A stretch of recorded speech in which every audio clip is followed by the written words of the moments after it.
This is Donnie Lewis for Rat Rods, 2 Lanes, and Neon. I've been out here for a while doing a little work, making things work. I've never had the best stuff, the newest stuff, but I get by, and I think I get by well. And tonight, prime example of that. The new motor, the turbo is going on till it goes on Frankenstein.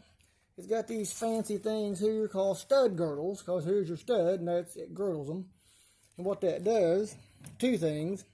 It tightens up against your lock nut right here, your jam nut on your rocker arm, so it doesn't twist off on you and start rattling and making noise. Also, whenever the cam's working and it pushes up on this rocker arm, this stud's on the plane, so it's flat.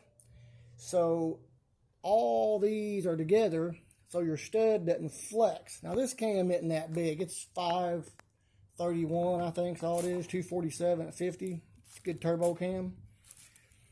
But as you can see, it's way taller than a little stock jam nut. So you got to use a super tall valve cover. I used to run these, and they're just black metal, but they're really, really thick to clear all that mess, or a racing valve cover. But I want this motor to look a little fancier, a little neater, I should say. So I've got the big Mickey Thompson valve covers. I'm old school, child of the 70s, love this stuff. I've had several sets of them. The problem with the big Mickey Thompson valve cover on these modern motors with modern valve train, look how much shorter that is. So what do? I'm not telling you to do what I do, I'm just telling you what I do to get by. They make valve cover spacers. I've seen aluminum spacer rings and stuff, but I like keeping my parts in case I need them. And I've kept several sets of my valve cover gaskets. And I have permatexed them together. What I did on this very workbench was put finishing nails in all the holes and a few on the edges to keep it squared, hold its shape. Run some nails in here. And I've got 4 sets of these babies permatexed together. You put 2 together, permatex it. I put some 4x4s here on it. I keep laying around for blocks under my jack, or right now it's holding the lid tight on my wash bin so nothing gets air and dries out. But I laid those down there for some weight. The next day I come out, put a 3rd one on, permatex it, put the weight back on it. So I got 4. And what that does is it spaces this up enough to where them Mickey Thompsons clear them big fancy stud girdle tightening nuts and all that. I've done this before in the past.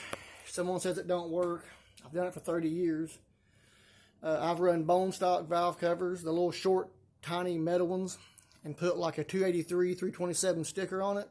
Lightly sand it with some like 600 grit, make it look old after I painted the valve cover. Stack these valve cover gaskets on it like this, and run big roller rocker arms under a bone stock 350, 305 valve cover. And no one knew I had roller rockers. I've ground the name off the intakes and painted them black and built a quadrajet and put on it. And I can build a quadrajet. And when you show up in town to race, you raise your hood and you got a stock valve cover, stock intake, and a quadrajet. And they're like, man, this guy's a duck.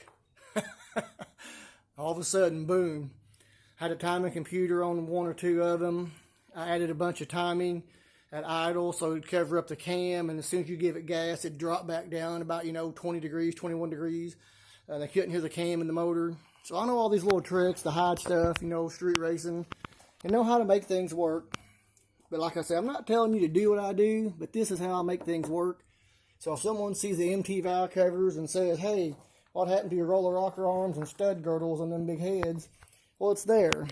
I've just made a Lewisperformance spacer right here, and permatex some gaskets together. I even took a little black paint on the edges, cover up the evidence.